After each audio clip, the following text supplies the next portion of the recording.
நீங்க செவி கொடுத்து கேட்குறீங்களோ அந்த அளவுக்கு அந்த வார்த்தை உங்களுக்கு புரோஜனம் உள்ளதா இருக்கும். அது உங்களுக்கு பலன் கொடுக்கிறதா இருக்கும். கேட்கிறவர்கள் கவனமாய் கவனிக்கணுமா, ஜாக்கிரதையாய் கவனிக்கணுமா.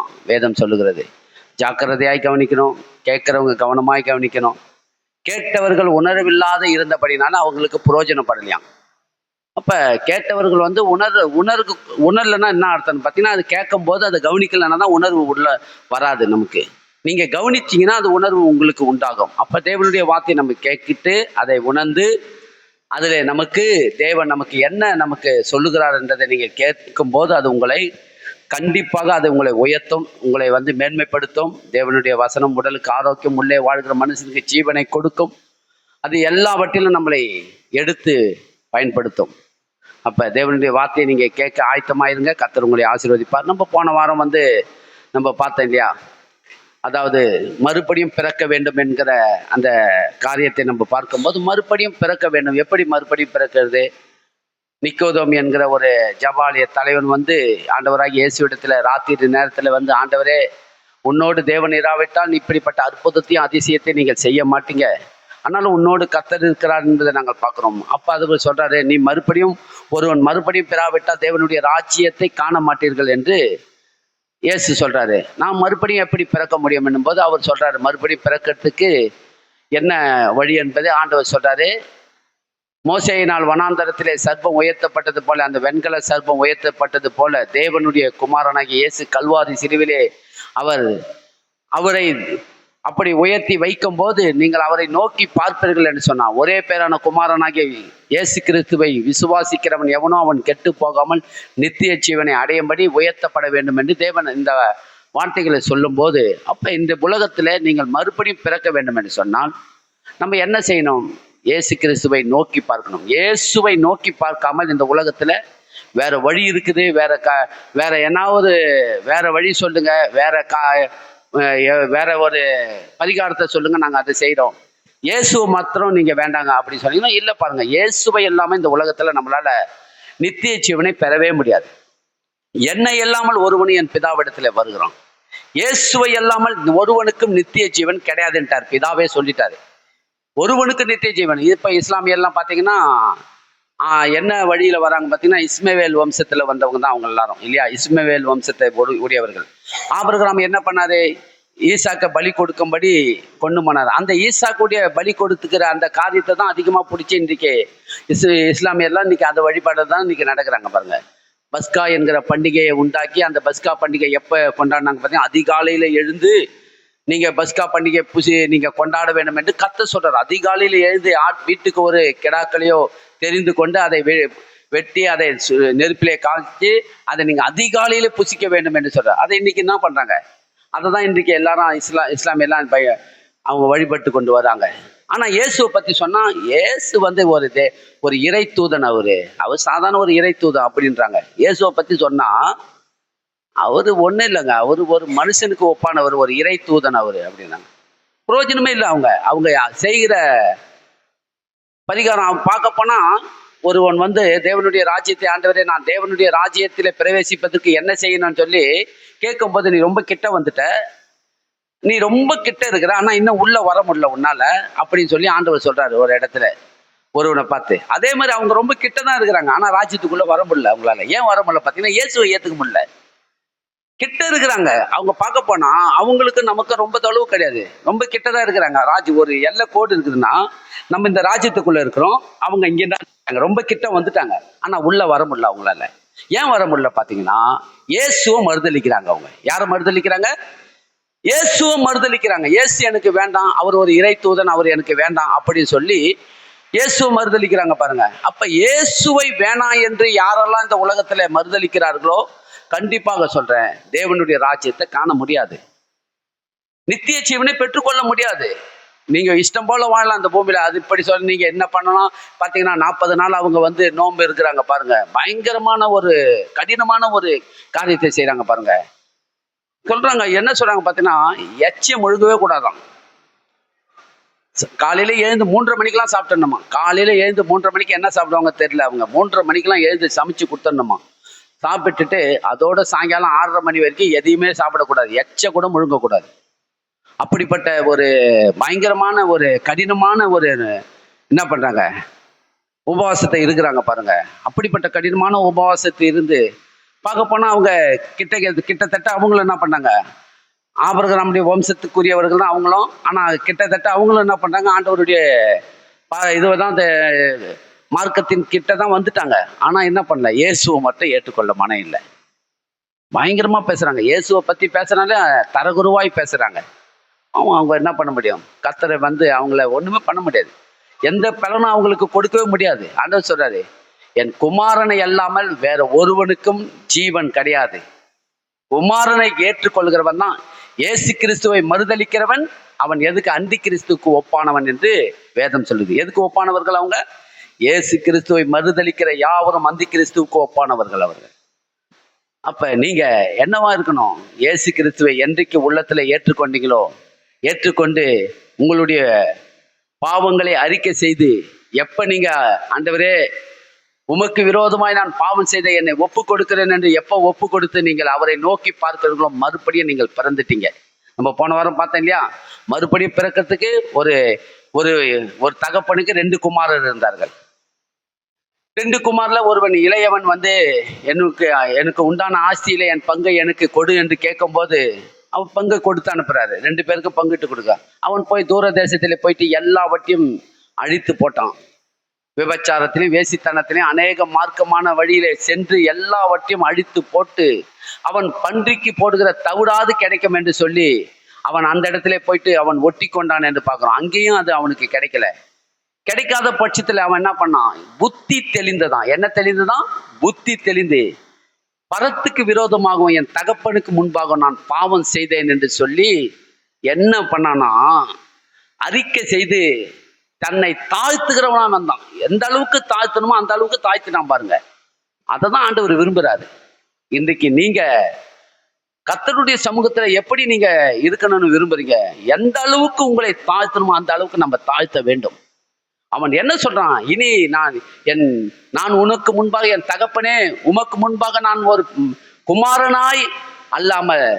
குமாரனாய் நான் வருவதற்கு தகுதி இல்லை. எத்தனை கூலிக்காரர்கள் ஒருவனாக நான் உம்மிடத்துல வந்து என்னை சேர்த்துக்கொள்ளும், கூலிக்காரனாய் என்னை சேர்த்துக்கொள்ளுன்னு சொல்லி தன்னை அர்ப்பணித்து கொண்டு புறப்பட்டு வரான் பாருங்க. அவன் வருகிற நோக்கத்தை பிதா அப்பா அறிந்து எந்த அளவுக்கு அவனை தாழ்த்தணுமோ அந்த அளவுக்கு தாழ்த்தினான் பாருங்க. ஆண்டவர் அதை தான் விரும்புறாரு. என் சபை மக்களே, தேவன் அப்படிதான் விரும்புறாரு. எந்த அளவுக்கு உங்களை நீங்கள் தாழ்த்தணும். ஆண்டவரே, நான் அடிமையாய் இருந்தேன், அடிமைத்தனத்துல இருந்தேன், பிசாசு என்னை அடிமைப்படுத்தியிருந்தான். இப்போது நான் அடிமைத்தனத்தின் ஆவியை உடையவனா இல்லை, ஆனால் அப்பா பிதாவை என்று கூப்பிடப்படுகிற புத்திர சுவிகாரத்தின் ஆவியை எனக்கு கொடுத்தது உம்முடைய கிருபை ஆண்டவரே, உம்முடைய தயவு. அப்ப நீங்களும் நானும் என்ன பண்ணணுமா, தன்னை தாழ்த்த வேண்டும். தேவனுக்கு முன்பாக தாழ்த்துங்க, கர்த்தர் உங்களை உயர்த்துவார். கர்த்தர் என்ன பண்ணுவாரு, தாழ்த்துகிறவனை தேவன் உயர்த்துகிறவனை தேவன் தாழ்த்துகிறான். அப்ப அதோடு மாத்திரம் கிடையாது. ஒரு பெரிய வீட்டிலே என்ன இருந்துதான், ஒரு பெரிய வீட்டிலே பொன்னும் வெள்ளியமான பாத்திரங்களை அல்லாமல் மரமும் மண்ணுமான பாத்திரங்களும் உண்டு. அவைகள் கனத்திற்கும் சிலவைகள் கனவீனத்திற்கும் ஆனவைகளே. அப்ப ஒருவன் எவைகளை விட்டு சொல்லுங்க, எவைகளை விட்டு? நான் போன வாரம் சொன்னேன் இல்லையா, அநியாயத்தை எல்லாம் விட்டு 19ஆம் வசனம் சொல்லப்பட்டது இல்லையா, ஒருவன் இவைகளெல்லாம் விட்டு தன்னை சுத்திகரித்து கொண்டால், எல்லாரும் கவனிங்க, தன்னை சுத்திகரித்து கொண்டால் பரிசுத்தமாக்கப்பட்டதும், அப்புறம் எஜமானுக்கு உபயோகமானதும், அப்புறம் என்ன சொல்றாரு, எந்த நற்கிரிகளையும் செய்கிறதுக்கு ஆயத்தமாக்கப்பட்ட கனத்துக்குரிய பாத்திரமாய் இருப்பான். என்ன பாத்திரமாய் இருப்பான்? எந்த நற்கிரிகளையும் செய்கிறதற்கு எஜமானுக்கு பிரயோஜனமான பாத்திரமான கனத்துக்குரிய பாத்திரமாய் அவன் இருப்பான். அப்ப யார்கிட்ட இருக்குது? உங்ககிட்ட தான் இருக்குது. நீங்க என்ன பாத்திரமா இருக்க விரும்புறீங்க? மண்ணா இருக்க விரும்புறீங்களா, பொண்ணா இருக்க விரும்புறீங்களா? உங்ககிட்ட தான். நீங்க தான் அது என்ன பண்ணணுமா, உங்களை சுத்திகரிப்பதற்கு உங்களை நீங்க தான் ஒப்பு கொடுக்க வேண்டும்.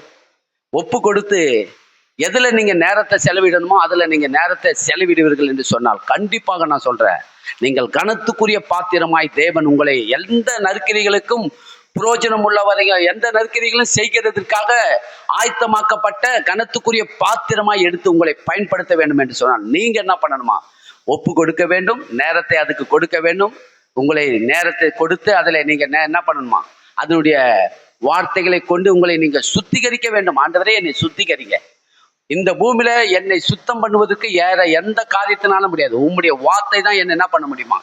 சுத்தம் செய்யும் என்று சொல்லி தேவனுடைய வார்த்தை கொண்டு நீங்கள் சுத்தமாக்கப்பட வேண்டும். சுத்தமாக்கப்பட்டவன் பரிசுத்தமாக்கப்பட்ட உடனே அவன் என்ன பண்றான்? எந்த நற்கிரிகளை செய்வதற்கு எஜமானுக்கு உபயோகமான பாத்திரமா ஆக்கப்படுவான். அதை நீங்க தான் என்ன பண்ணணுமா?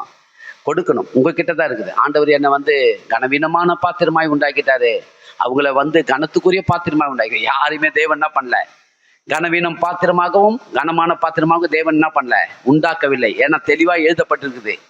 என்ன எழுதப்பட்டிருக்கு? 2 தீமோத்தேயுவின் புத்தகம் 2ஆம் அதிகாரம் 20ஆம் வசனத்துல திட்டவட்டமாக எழுதியிருக்கிறாரு. பெரிய வீட்டிலே பொன்னும் வெள்ளியமான பாத்திரங்கள் உண்டு, மரமும் மண்ணுமான பாத்திரங்களும் உண்டு. அப்ப ஒருவன் இவைகளை என்ன பண்ணுமா? விட்டு இவைகளை என்ன சுத்திகரித்து கொண்டால், எவைகளை விட்டு? அநியாயத்தை விடணும், தேவையில்லாத என்ன பண்ணணும், தேவையில்லாத இடத்துல நீங்க உட்காருங்கன்னா துர்மார்களுடைய ஆலோசனையை கேளாமல், பாவிகளுடைய வழியில நில்லாமல், பரிகாசக்கார உட்காரும் இடத்துல உட்காராமல், தேவையில்லாத காரியத்துக்கெல்லாம் நீங்க எல்லாவற்றையும் விட்டு, எல்லா அநியாயத்தை விட்டு இவைகளை நீங்கள் சுத்திகரித்து கொண்டால் கர்த்தருக்குரிய கனத்துக்குரிய பாத்திரமாய் ஆக்கப்படுங்க. அப்ப நம்ம என்ன பண்ணோம்? ஆண்டவரே, இந்த வெறுமையான பாத்திரமாய் நான் வந்திருக்கிறேன், இதை நிரப்புங்கப்பா அப்படின்னு சொல்லி நீங்கள் தேவனுடைய சமூகத்துல நீங்கள் உங்களை கொடுக்கும் போது ஆண்டவர் இந்த பாத்திரத்தை என்ன பண்ண நிரப்புகிறார். அதான் பாடலாம் இருக்குது இல்லையா? வெறுமையான பாத்திரமாய் நான் வந்தேன் ஆண்டவரே, என்னை நிரப்பும் என்று சொல்லி. பாத்திரம் நம்ம எல்லாம் எதுக்கு ஒப்பா இருக்கிறோம்? ஒரு பாத்திரத்துக்கு ஒப்பா இருக்கிறோம். நம்ம எதுக்கு ஒப்பா இருக்கிறோம்? பாத்திரத்துக்கு ஒப்பா இருக்கிறோம். கர்த்தர் எப்படி எடுத்து பயன்படுத்துவார் என்று நமக்கு தெரியாது, ஆனா எடுத்து பயன்படுத்துவார். விசுவாசிக்கிறீங்களா? அப்ப நீங்களும் நானும் மறுபடியும் பிறந்தாச்சுங்க. பிறக்காதவங்களுக்கு நல்லா தெரியும். பிறந்துட்டீங்கன்னா நீங்க தேவனுக்காக நீங்கள் வாழ்கிற வாழ்க்கையை கொண்டே நீங்கள் மறுபடியும் பிறந்துட்டீங்க, அவருக்காக நீங்க வாழ்கிறீங்க. அதனால உங்களுக்குள்ள சந்தேகமே உண்டாகாது. மறுபடியும் பிறகாதவன் என்ன பண்ணுவான்? தேவனுக்கு பிரியமில்லாததை செய்கிறவனா இருக்கும் போது அப்ப அவனுக்குள்ளே தெரியும், நம்ம மறுபடியும் நம்ம பிறக்காததுனால நம்ம தேவனுடைய ராஜ்யத்தை நம்ம சுதந்திரிக்கலைன்றதே அவனுக்கே நல்லா தெரியும். யாரும் சர்டிஃபிகேட் கொடுக்க வேண்டிய அவசியமே இல்லை. நீ மறுபடியும் பிறக்கலப்பா, நீ மறுபடியும் பிறந்துட்டீங்க நான் சொல்ல வேண்டிய அவசியமே இல்லை. உங்களுக்கே அது தெரியும். யாருக்கு தெரியும்? நீங்க மறுபடியும் பிறந்து தேவனுடைய வழியில நடக்கிறீங்களா, தேவனுக்கு ஏத்த உகந்த வாசனையா இருக்கிறீங்களான்றது உங்களுக்கே நல்லா தெரியும். யாரும் உங்களை மறுபடியும் நீங்க பிறந்தாச்சா பிறக்கலையான்னு அவங்க உங்களுக்கு சர்டிஃபிகேட் கொடுக்க வேண்டிய அவசியம் இல்லை. இயேசு கிறிஸ்துவை நான் ஏற்றுக்கொண்டேன், ஒரே பேரான குமாரனை நான் விசுவாசித்தேன், அவர் எனக்காக கல்வாரி சிலுவையில் அடிக்கப்பட்டதை, நொறுக்கப்பட்டதை, சமாதானத்தை உண்டு பண்ணும் ஆக்கினை ஏற்றுக்கொண்டதை நான் விசுவாசித்தேன். அந்த விசுவாசித்து இன்று வரைக்கும் நான் எனக்கு தேவனுக்கு பிரியமில்லாமல் வாழ்ந்தேன். இப்போது என்னை தாழ்த்தி ஒப்பு கொடுத்து பாவத்தை எல்லாம் அறிக்கை செய்து விட்டு இயேசுவை ஏற்றுக்கொண்டு நான் வாழ்கிறேன் என்று சொன்னால் நீங்கள் மறுபடியும் பிறந்தாச்சு. அதுல எந்த சந்தேகமும் கிடையாது. விசுவாசிக்கிறீங்களா? கர்த்தருக்கு மகிமை உண்டாகட்டும். எடுத்துக்கொள்ளுங்க. லூக்காவின் சுவிசேஷம் 18ஆம் அதிகாரம் 4ஆம் வசனம் 14ஆம் வசனத்தை ஒருத்தவங்க படிங்க. 18ஆம் அதிகாரம் 14ஆம் வசனம்.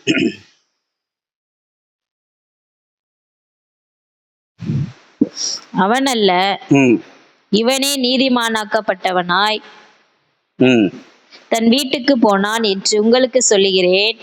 ஏனெனில் தன்னை உயர்த்துகிற எவனும் தாழ்த்தப்படுவான், தன்னை தாழ்த்துகிறவன் உயர்த்தப்படுவான் என்றார். போதும், நிறுத்திங்க. பாருங்க, இங்க என்ன சொல்றான்னா, உயர்த்துகிறவன் என்ன படுவானா? தாழ்த்தப்படுவான். தன்னை உயர்த்துகிறவன் எவனும் தாழ்த்தப்படுவான், தன்னை தாழ்த்துகிறவன் எவனும் உயர்த்தப்படுவான். ஆண்டவராகிய இயேசு இங்க ஒரு ஊமையை சொல்றாரு. ஊமையை சொல்லி இங்க ஒரு காரணத்தை நமக்கு அறிவிக்கிறாரு. என்ன அறிவிக்கிறாருன்னு பாத்தீங்கன்னா, 9ஆம் வசனத்திலிருந்து நம்ம பார்க்கும்போது இங்க நல்லா சொல்லுது பாருங்க. அதாவது எந்த அளவுக்கு உங்களை நீங்க இந்த பூமியில உயர்த்துகிறவர்களா இருப்பீங்களோ, நீங்க தாழ்ந்தப்பட்டவர்களா போக வேண்டிய சூழ்நிலை வந்துடும். நமக்கு நம்மளை பெருமையாய் பேசுவது, நம்மளை எப்பயும் உயர்த்தி பேசுவது. நிறைய பேர் பார்த்தீங்கன்னா வரும்போதே ஒரு பயோடேட்டா எடுத்துக்கிட்டே வர்றாங்க. இன்னைக்கு நிறைய பேர் நான் இதை சேர்ந்தவன், அதை சேர்ந்தவன், இந்த இது அந்த இதுன்னு சொல்லி அப்படின்னு சொல்லி மேன்மைப்படுத்துறாங்க பாருங்க. நான் இந்த ஜாதியை சேர்ந்தவன், இந்த குலத்தை சேர்ந்தவன், எங்களுடைய பூர்வீகம் என்ன, எங்களுடைய பேக்ரவுண்டு என்ன, எங்களுடைய ஹிஸ்ட்ரி என்ன அப்படிலாம் இன்றைக்கு வந்து பெருமை உள்ளவர்களாக சபைக்கு போறவங்களாம் இன்றைக்கு இருக்கிறாங்க பாருங்க, நிறைய பேர் இருக்கிறாங்க. ஆண்டவர் அதை பார்க்கறாரு. பெருமை உள்ளவனுக்கு தேவன் சொல்றாரு, தன்னை உயர்த்துகிறவன் என்றைக்கும் தாழ்த்தப்படுவான், தன்னை தாழ்த்துகிறவன் என்றைக்கும் உயர்த்தப்படுவான். நாம் ஒரே ஒன்று மட்டும் நாம் தெரிந்து கொள்ள வேண்டும், நான் தேவனுடைய நீதி. யாருடைய நீதி? தேவனுடைய நீதி. தேவனுடைய ரத்தத்தினால் கழுவப்பட்ட நீதி. நம்ம போன வாரம் பார்த்தோம் இல்லையா, அநீதிக்கும் அநீதிக்கும் சம்பந்தம் ஏது இல்லையா?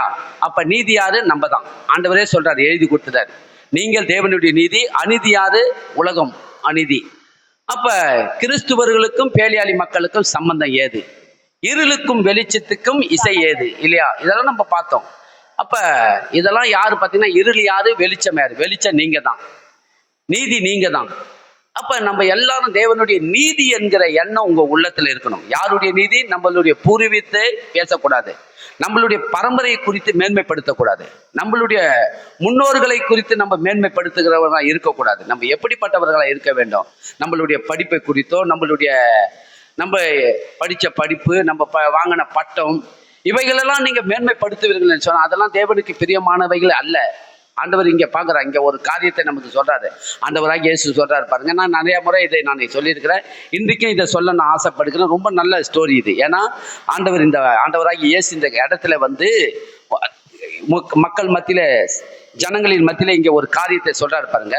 9ஆம் வசனத்தை படிங்க. 9ஆம் வசனம். அன்றியும் தங்களை நீதிமான்கள் என்று நம்பி மற்றவர்களை அற்பமாய் எண்ணின சிலரை குறித்து அவர் ஒரு உவமையை சொன்னார். 2 மனுஷர் ஜெபம் பண்ணும்படி தேவ ஆலயத்துக்கு போனார்கள். ஒருவன் பரிசேயன், மற்றவன் ஆயக்காரன். பரிசேயன் நின்று, தேவனே, நான் பரிகாரர், அநியாயக்காரர், விபச்சாரக்காரர் ஆகிய மற்ற மனுஷரை போலவும் இந்த ஆயக்காரனை போலவும் இராததினால் உம்மை சோஸ்தரிக்கிறேன். வாரத்தில் 2 தரம் உபவாசிக்கிறேன். என் சம்பாத்தியத்தில் எல்லாம் தசமபாகம் செலுத்தி வருகிறேன் என்று தனக்குள்ளே ஜெபம் பண்ணினான். போதும், நிறுத்துங்க. பாருங்க, இங்க 2 பேர் ஒப்பிட்டு பேசுறாரு இல்லையா? 2 பேர். ஒருவர் யாரு? பரிசேயன். ஒருவன் ஆயக்காரன் என்று சொன்னால், இவர்கள் வந்து இந்த கவர்மெண்ட்ல வந்து வேலை செய்யக்கூடியவங்க, இந்த வரி வசூலிக்கிறவங்க தான் ஆயக்காரங்க. பரிசேயன் என்று சொன்னால் வேதத்தை முற்றிலும் அறிந்தவன், நல்லா வேதத்தில் இருக்கிற எல்லா காரியத்தையும் முற்றிலும் அறிந்திருக்கிறவன். வேதத்தை எங்கெங்கெல்லாம் என்ன இருக்குது, என்னென்ன கட்டளை கொடுத்துக்கிறார், என்ன கற்பனை கொடுத்துருக்கிறார், என்ன செய்ய சொல்ற கட்டளையை பத்தி கேட்டால் எல்லாவற்றையும் புட்டு வைக்கிறவன். மோசேவை குறித்து, மோசேவுடைய நியாயப்பிரமாணத்தை நன்றா அறிந்தவன், எல்லாத்தையும் அறிந்தவன் இந்த பரிசேயன். ஆனா அவனுடைய ஜெபம் எப்படிப்பட்டதா இருக்குது? அவனுடைய ஜெபம் பார்த்தீங்கன்னா, அவன் ஆலயத்துக்கு வந்து முதல்ல ஜெபம் பண்றான் பாருங்க. அவன் பண்ற ஜெபம் பாருங்க, என்ன ஜெபம் பண்றான்? பரிசேயன் என்று, தேவனே, நான் பரிகாரர், அநியாயக்காரர், விபச்சாரக்காரர் ஆகிய மற்ற மனுஷரை போலவும், இதோ ஒருத்தவன் நிற்கிறானே, உள்ள வந்திருக்கிறான், ஒருத்தன் வந்திருக்கிறான், ஒரு ஆயக்காரன், இவனை போலவும் இல்ல, மற்ற மனுஷர்களை போலவும் இல்ல. யாரை போலவும்? இவனை போலவும் இல்ல, இவனை போலவும் இந்த ஆயக்காரனை போலவும் இராதனால் உம்மை சோத்தரிக்கிறேன். அப்புறம் மற்ற மனுஷரை போலவும் இல்லையாம். உலகத்துல எத்தனையோ பேர் இருக்கிறாங்க, அத்தனை பேர்களை பார்க்கலாம் நான் வந்து எல்லாவற்றிலும் எப்படி இருக்கிறேன்? அப்படியே உத்தமனா இருக்கிறேன், உண்மையா இருக்கிறேன். எல்லாவற்றிலும் நான் வந்து குறை சொல்றதுக்கு என்கிட்ட ஒண்ணுமே கிடையாது. அந்த அளவுக்கு நான் என்னவா இருக்கிறேன்? அந்த அளவுக்கு நான் கரெக்டா இருக்கிறேன். வாரத்தில் 2 முறை நான் ஜெபம் பண்ணுகிறேன். பரிகாரக்காரர், அநியாயக்காரர், விபச்சாரக்காரர், மற்ற மனுஷர்களை போலவும் இந்த ஆயக்காரனை போலவும் நான் இல்ல, இவனை போல இல்லை. எந்த மனுஷனை நீங்க ஒப்பிட்டாலும் நான் எதுக்கு ஒப்பா இருக்கிறேன்? எல்லாவற்றிலும் அப்படியே 24 கேரட் தங்கத்தை போல நான் இருக்கிறேன்றான். அப்ப இவன் எப்படிப்பட்டவனா இருந்திருப்பான்? இவன் வேதத்தை படிச்சு மற்றவங்களை என்ன பண்ணிருப்பான் பார்த்தா, மற்றவங்களெல்லாம் இவன் ஏளனமாவ தான் பார்த்துருப்பான். அவன் இவனுடைய கண்ணோட்டமே எப்படி இருந்திருக்கும்? யாரை பார்த்தாலும் இவன் என்ன பண்ணுவான்? நம்மளை போல யாருமே இல்லைன்னு சொல்லி தன்னை உயர்த்துகிறவனாவே தான் இருக்கிறான் பாருங்க. வேதத்தை படிக்கும் போது என்ன போல வேதம் படிக்கிறதுக்கு ஆள் இல்லை, என்ன போல ஜெபம் பண்றவங்க ஆள் இல்லை, என்ன போல உபவாசம் இருக்கிறதுக்கு ஆள் இல்லை. வாரத்தில் 2 நாள் உபவாசம் இருக்கிறேன். அவன் சொல்றான், வாரத்தில் 2 நாள் உபவாசம் இருக்கேன். சம்பாதிக்கிற வருமானத்துல எல்லாத்திலையும் தசமமாக நான் கடவுளுக்கு கண்டி போய் கொடுக்கிறேன். இவன் கொடுக்கிற கிரியைகளை தான் என்ன பண்ணான்? மேன்மைப்படுத்துகிறான். கிரியைகளை நீங்கள் மேன்மைப்படுத்து என்று சொன்னால் தேவனுக்கு அவைகள் எல்லாம் தேவனுக்கு முன்பாக அழுக்கும் கந்தையமாய் இருக்கிறதாம் கர்த்தருடைய பார்வையில. அதனால நீங்க நீதியை பெற முடியாது. இன்றைக்கு உங்களுடைய பாருங்க, எங்க போனாலும் நம்ம ஒரு வேலைக்கு போனாலும் ஒரு பயோடேட்டா போய் கொடுக்குறோம். என்ன பண்ணா, நான் என்ன படிச்சிருக்கிறேங்க, எங்களுடைய ஜாதி எது, எங்களுடைய குலம் எது, எங்களுடைய மார்க்கம் எது, நான் இத்தனை டிகிரி வாங்கியிருக்கிறேன் அப்படின்னு சொல்லி வேலையில கொண்டு போய் நம்ம என்ன பண்றாங்க, அங்க கொடுக்குறாங்க. அது கொடுத்து தான் அவனும் கேட்கறான். அவங்க கேட்கறதுனா அதை கொண்டு போய் நம்ம என்ன பண்ண கொடுக்க வேண்டிய சூழ்நிலை இருக்குது. ஆனா தேவனுடைய ஆலயத்துக்கு வருவதும் அதே மாதிரி பயோடேட்டாயை கொண்டு வந்து நான் இதை சேர்ந்தவன், அதை சேர்ந்தவன், நாங்க இந்த ஜாதியை சேர்ந்தவன், அந்த ஜாதியை சேர்ந்தவன், எங்களுடைய மேன்மை இப்படி, நாங்க இதை பண்ணவங்க பாருங்க. நீங்க அதெல்லாம் நீங்க சொல்லுவீங்க சொன்னா கர்த்தர் வந்து பார்த்துக்கிட்டு இருக்கிறாரு. எவ்வளவுக்கு எவ்வளவு உங்களை நீங்கள் உயர்த்துகிறீங்களோ அவளுக்கு அவ்வளவு நம்ம தாழ்கிற நிலைக்கு போக வேண்டிய சூழ்நிலை வரும். ஆண்டவர் அதுதான் சொல்றாரு. ஒரு நாளும் நம்ம உயர்த்தி பேசுகிறவர்களை நம்ம இல்லாதபடிக்கு ஜாக்கிரதையா இருங்க. தேவனால் பிறந்தவன் எப்பொழுதும் தாழ்த்தப்பட்டவனாய் இருக்க வேண்டும், எப்பொழுதும் தாழ்ந்து போகிறவனாய் இருக்க வேண்டும். எவ்வளவுக்கு அவ்வளவு நீங்கள் தாழ்ந்து நீங்கள் மனத்தாழ்மையா இருக்கிறீர்களோ கர்த்தர் அந்த அளவுக்கு உங்களை உயர்த்துகிறவராய் இருக்கிறார். விசுவாசிக்கிறீங்களா? அப்ப தேவன் என்ன சொல்றாரு, அதுதான் எதிர்பார்க்கிறாரு. தேவன் என்ன எதிர்பார்க்கிறாரு, அதை தான் நம்ம செய்யணும். தேவனுக்கு ஆண்டவருக்கு பிரியம் இல்லை. பாருங்க, இந்த மனுஷன் வந்து எல்லாவற்றிலும் ஆண்டவரே அந்த ஆயக்காரனை போல இல்ல, அந்த பரிகாரக்காரனை போல இல்ல, அந்த அநியாயக்காரனை போல இல்ல, அந்த விபச்சாரக்காரனை போல இல்ல, மற்ற மனுஷர்களை போல இல்லை. அதோட மாத்திரம் கிடையாது ஆண்டவரே, வாரத்தில் நான் 2 வாரம் பாருங்க, அவன் சொல்லுகிறான் பாருங்க, வாரத்தில் 2 நாள் 2 தரம் உபவாசிக்கிறேன், என் சம்பாத்தியத்தை எல்லாம் தசமமாக செலுத்துகிறேன் என்று சொல்லி தனக்குள்ளே ஜெபம் பண்ணினானா. அந்த ஜெபம் ஆண்டவரு என்ன பண்ணாரா, அங்கீகரித்தாரா? அந்த ஜெபத்தை தேவன் அங்கீகரிக்கவே இல்லை. அந்த ஜெபம் அங்கீகரிக்கப்படாத ஜெபம் எதுக்கு ஒப்பானது? செத்ததுக்கு ஒப்பானது. அந்த ஜெபம் அங்கீகரிக்கவில்லை. ஆயக்காரன் தூரத்திலே நின்று தன்னை என்ன பண்ணா, தன் கண்களை வானத்துக்கு ஏறெடுக்க துணியாமல் தன் மார்பிலே அடித்து கொண்டு என்ன பண்ணா, தன் மார்பிலே பாருங்க, தன் மார்பிலே அடித்து கொண்டு தேவனே பாவியாக என் மேல் கிருபையாய் இறங்கும் என்று சொன்னான். என்ன சொன்னான்? பாவியாகி என் மேல் கிருபையாய். நம்ம இப்ப நீங்க வந்து பாவின்னு சொல்ல வேண்டிய அவசியம் இல்லை. அதாவது பாவியா இருந்தோம் நம்ம ஒரு காலத்துல, இப்ப நீதி தேவனுடைய நீதி ஆக்கப்பட்டோம். இந்த மனுஷன் பாவியான்னு சொன்னா எந்த அளவுக்கு தன்னை தாழ்த்தணுமோ அந்த அளவுக்கு முதல்ல தேவனுடைய சமூகத்துல வந்து தாழ்த்து. ஆண்டவரே, அதே அந்த பரிசை என்ன சொல்லி ஜெபம் பண்ண, ஆண்டவரே பாவியா இருந்தேன், இன்றைக்கு எனக்கு தேவனுடைய நீதி எனக்கு கிடைச்சிது, உங்களுடைய நீதியில நான் ஆண்டவரே இன்றைக்கு சுகபல ஜீவனோடு வாழ்கிறேன், இன்றைக்கு எல்லாவற்றிலும் நான் நல்லா வாழ்கிறேன்னா அதுக்கெல்லாம் உங்களுடைய நீதி என்று இந்த பரிசையை சொல்லி ஜெபம் பண்ணியிருக்கணும். இதுதான் உண்மை, வேற ஒன்றையும் சொல்லக்கூடாது. ஆனா இந்த ஆயக்காரன் என்ன பண்றாரு, ஏறெடுக்க துணியாமல், தகுதியே இல்லை எனக்கு, ஆலயத்துக்கு வரத்து கூட எனக்கு தகுதி இல்லை, ஆனா ஆலயத்துக்குள்ள வந்துட்டான் ஆண்டவரே, கண்களை ஏறெடுக்க எனக்கு துணியவில்லை, தன் மார்பை அடித்து கொண்டு இந்த பாவியாக என் மேல் கிருபையாய் இறங்கும் ஆண்டவரே. அவ்வளவுதான், வேற ஒண்ணும் இல்லை. ஆண்டவரே, உங்களுடைய கிருபையை எங்களுக்கு பொழிந்தருளும், உங்களுடைய கிருபையினால் எங்களை நடத்தும், வேற ஒண்ணு நீங்க பேச வேணாம். பாருங்க, இதைதான் ஆண்டவர் விரும்புறாரு. அதை தான் சொல்றாரு. என்ன சொல்றாரு பாத்தீங்கன்னா, அவர் சொல்றாரு, அவன் அல்ல இவனே நீதிமானாக்கப்பட்டவனாய் தன் வீட்டுக்கு திரும்பி போனான் என்று உங்களுக்கு சொல்லுகிறேன். ஏனெனில் தன்னை உயர்த்துகிறவன் எவனும் என்ன ஆக்கப்பட்டானா, தாழ்த்தப்படுவான். தன்னை தாழ்த்துகிறவன் உயர்த்தப்படுவான். அப்ப நீங்க என்ன பண்ணணுமா, உங்களை உயர்த்தாதபடிக்கு தன்னை தாழ்த்துகிறவர்களா இருப்பீர்கள் சொன்னா கர்த்தர் வந்து கண்டிப்பாக அதை பார்க்கிறார். பாருங்க, இன்னொரு காரியத்தை நான் உங்களுக்கு எடுத்து காட்டுகிறேன். எடுத்துக்கொள்ளுங்க. மத்திய சுவிசேஷம் 15ஆம் அதிகாரத்துக்கு வாங்க. மத்திய சுவிசேஷம் 15ஆம் அதிகாரம். இன்றைக்கு உயர்த்துகிறவன் தாழ்த்துகிறவன் இவங்களை நம்ம பார்க்கலாம். பாருங்க, மத்திய சுவிசேஷம் 15ஆம் அதிகாரத்துக்கு வாங்க. இங்க ஒரு சம்பவத்தை நான் காட்டுகிறேன். தேவன் எதை விரும்புகிறார்ன்றதை நல்லா பார்க்கணும். ஆனா ஆண்டவராகிய இயேசு என்ன விரும்புகிறாரோ அதன்படி நம்ம இந்த பூமியில நடப்போம் என்று சொன்னால் கண்டிப்பாக கர்த்தர் உங்களை எல்லாவற்றிலும் ஆசீர்வதித்து நடத்துவார். 15ஆம் அதிகாரம் 21ஆம் வசனத்தை படிங்க. 21 மத்திய சுவிசேஷம். பின்பு இயேசு அவ்விடம் விட்டு புறப்பட்டு தீரு சீதோன் பட்டணங்களின் திசைகளுக்கு போனார். அப்பொழுது அந்த திசைகளில் குடியிருக்கிற கானானிய ஸ்திரீ ஒருத்தி அவரிடத்தில் வந்து, ஆண்டவரே, தாவீதின் குமாரனே, எனக்கு இரங்கும் என்றால், பிசாசினால் கொடிய வேதனை படுகிறாள் என்று சொல்லி கூப்பிட்டாள். அவளுக்கு பிரதித்திரமாக அவர் ஒரு வார்த்தையும் சொல்லவில்லை. அப்பொழுது அவருடைய சீஷர்கள் வந்து, இவளை நம்மை பின்தொடர்ந்து கூப்பிடுகிறாளே, இவளை அனுப்பிவிடும் என்று அவரை வேண்டிக் கொண்டார்கள். அதற்கு அவர், காணாமற் போன ஆடுகளாகிய இஸ்ரவேல் வீட்டாரிடத்திற்கு அனுப்பப்பட்டேனே அன்றி மற்றபடி அல்லவென்றார். அவள் வந்து, ஆண்டவரே, எனக்கு உதவி செய்யும் என்று அவரை பணிந்து கொண்டாள். அவர் அவளை நோக்கி, பிள்ளைகளின் அப்பத்தை எடுத்து நாய்க்குட்டிகளுக்கு போடுகிறது நல்லதல்ல என்றார். அதற்கு அவள், மெய்தான் ஆண்டவரே, ஆகிலும் நாய்க்குட்டிகள் தங்கள் எஜமான்களின் மேஜைகளில் இருந்து விழும் துணிக்கைகளை தின்னுமே என்றாள். இயேசு அவளுக்கு பிரதியுத்தரமாக, ஸ்திரீயே, உன் விசுவாசம் பெரிது, நீ விரும்புகிறபடி உனக்கு ஆக கடவுது என்றார். அந்நேரமே அவள் மகள் ஆரோக்கியமானாள்.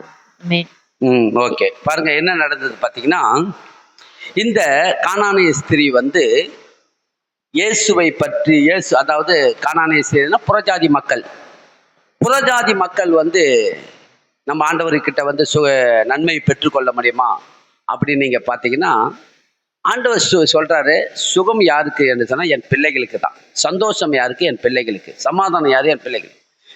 தேவனுடைய வார்த்தையை கை கொண்டு நடக்கிறவர்களுக்கு தான் கர்த்தர் வந்து என்ன பண்ணியிருக்கிறான்னு பார்த்தீங்கன்னா, என் சத்தத்துக்கு உண்மையாய் செவி கொடுத்து நீ கேட்பாயானால் பூமியில் உள்ள வம்சங்களுக்குள்ளே உன்னை மேன்மையாக வைப்பேன் என்று சொல்றார்.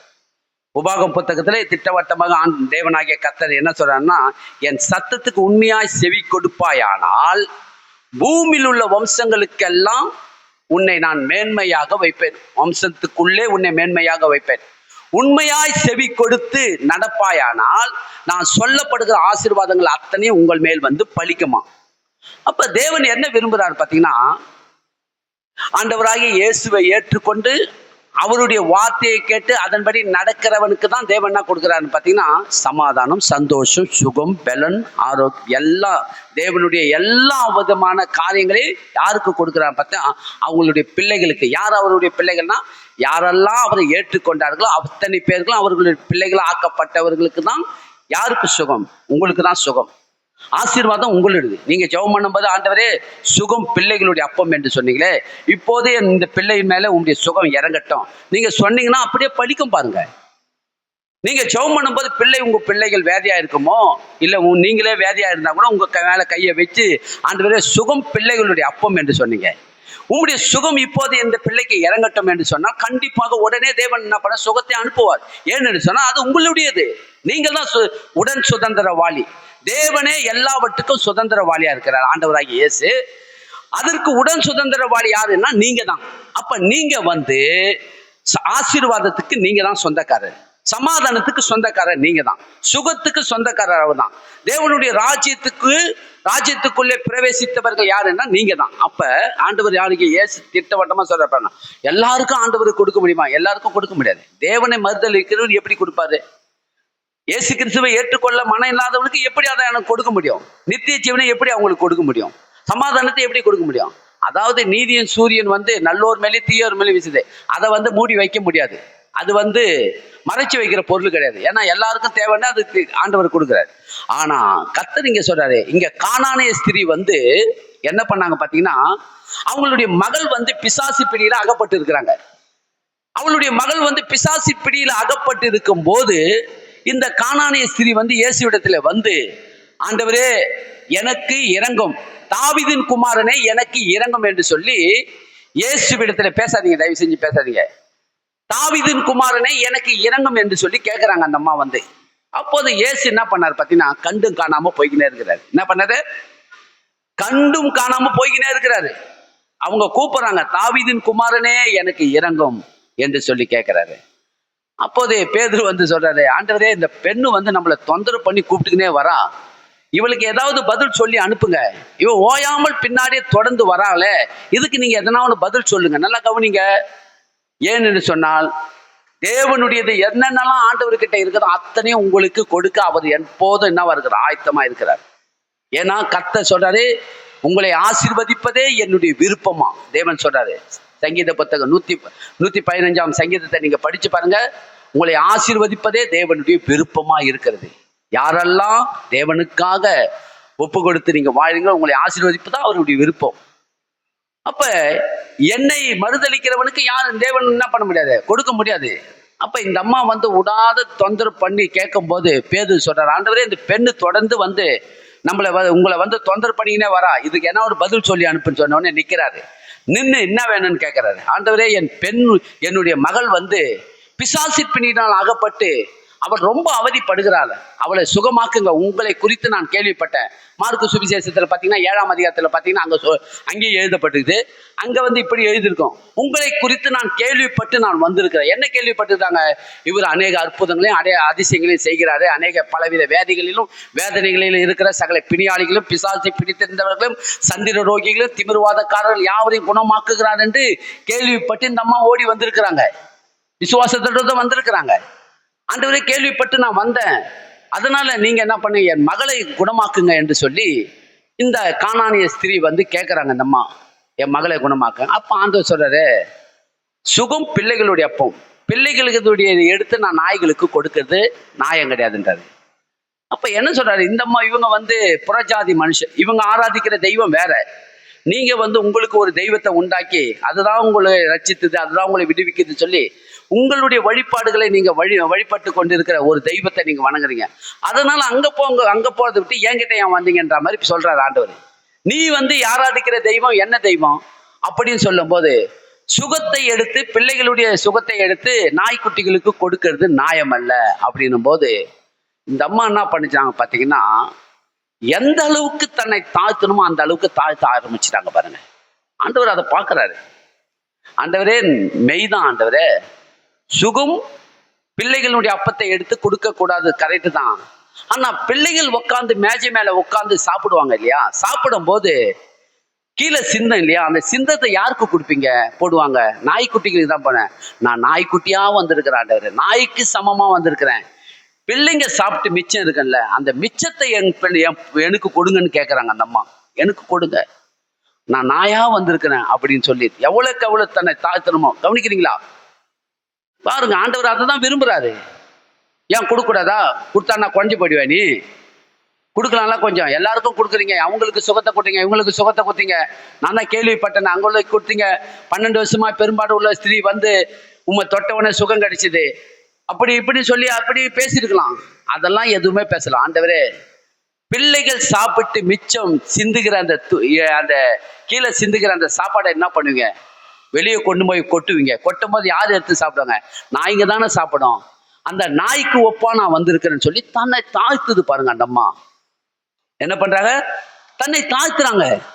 ஆண்டவர் அதை பார்க்கறாரு. உடனே என்ன சொல்லிட்டாரு பாத்தீங்கன்னா, பாருங்க என்ன சொல்றாரு பாத்தீங்கன்னா, இயேசு அவளுக்கு பிரேத்திரமாக 28ஆம் வசனம் படிக்கிறேன் பாருங்க. அவள் சொன்ன வார்த்தையை பாருங்க, 27 படிக்கிறேன். அதற்கு அவள், மெய்தான் ஆண்டவரே, ஆகிலும் நாய்க்குட்டிகள் தங்கள் எஜமானங்களின் மேஜையிலிருந்து விழும் துணிகளை தின்னுமே என்றாள். இயேசு அவளுக்கு பிரேத்திரமாக, ஸ்திரியே, உன் விசுவாசம் பெரியது, நீ விரும்பினபடியே உனக்கு ஆக கடவுது என்றாள். அந்த நேரமே அவள் மகள் என்ன ஆயிட்டாலாம்? ஆரோக்கியம் அடைந்தாள். ரட்சிக்கப்படல அந்த அம்மா. ஆனாலும் ஒன்னே ஆண்டவர் அவர் கிட்டது பார்த்தா, தன்னை தாழ்த்தினாள். ஆண்டவரே, என்னை நான் எதற்கு ஒப்பா பார்க்கிறேன்னு சொன்னா, நாய்க்கு ஒப்பா என்னை நான் உங்களுடைய சமூகத்துல ஒப்பு கொடுக்கிறேன்னு சொன்னேன். பாருங்க, ஆண்டவர் அதை தான் விரும்புறாரு. யார் ஒருவன் தன்னை தாழ்த்துகிறானோ அவன் கண்டிப்பாக உயர்த்தப்படுவான். உயர்த்துகிறவன் எவனும் தாழ்த்தப்படுவான்.